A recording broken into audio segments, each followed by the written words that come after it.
Let me start with something most people don't want to hear. Not every immigration application should be submitted. And in 2026, submitting at the wrong time is no longer a harmless mistake. A refusal today can quietly follow you for years, triggering higher scrutiny, more questions, and tougher standards in every future application. So today, I'm not teaching you how to apply. I'm explaining when you should not move forward, even if you're eligible, even if you've already invested time and money. If you stay until the end, you'll know whether applying now helps you or works against you. The first situation where you should pause is when your intent logic is unclear. Ask yourself 3 questions, honestly, without templates. Why this pathway? Why now? And why does this step make sense given your background? If your answers rely on generic phrases, borrowed explanations, or because my consultant suggested it, the problem is not wording, it's intent. IRCC is not evaluating how well you write.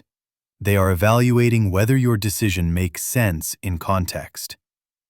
Statements like, "This program fits my profile," "It's a popular pathway," "I qualify on paper." None of these explain intent. What officers are asking is simple. Does this person's education, career history, and trajectory naturally lead to this decision at this point in time?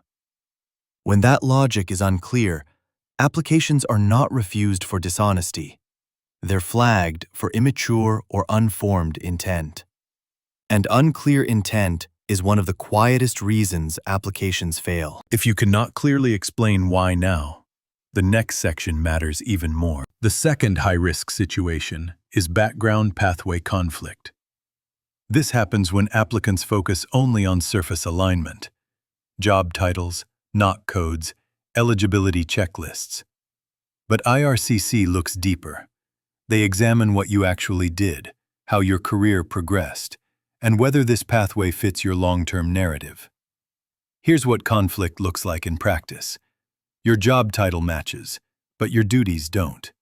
Your experience qualifies, but contradicts the program's purpose.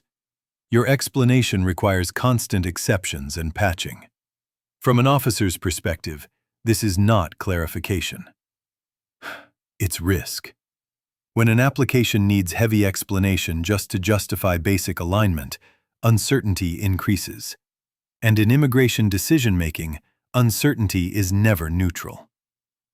If you think, "I can explain it, but it takes a lot of explaining," this applies to you. The third situation is the most common. Fear-driven decisions. Fear of policy changes, fear of quotas filling up, fear of missing a window. Many applications are submitted not because the applicant is ready, but because they are anxious. IRCC does not reward urgency. They do not approve applications because you were fast. They approve applications that are logical, consistent, and credible. Rushed submissions often reveal incomplete narratives, weak justifications, contradictions across documents. Submitting out of fear feels proactive in the moment, but once a refusal exists, the fear doesn't disappear. It multiplies.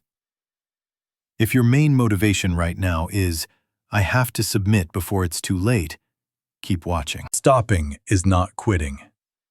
In immigration strategy, stopping can be a protective decision. Good guidance is not about pushing you forward at all costs. It's about asking one question. Does moving now reduce risk or increase it? Sometimes the correct answer is simple. Not now. Time allows intent to mature, alignment to strengthen, narratives to become coherent. IRCC does not penalize patience. They penalize inconsistency. If you're preparing documents, feeling pressured by timelines, or unsure whether submitting now actually helps you, your priority is not speed, it's judgment. That's exactly what an IRCC risk and decision review is designed to provide. This is not application representation. No forms, no submissions. It answers one question only. Should you proceed right now? If that question matters to you, the link is below.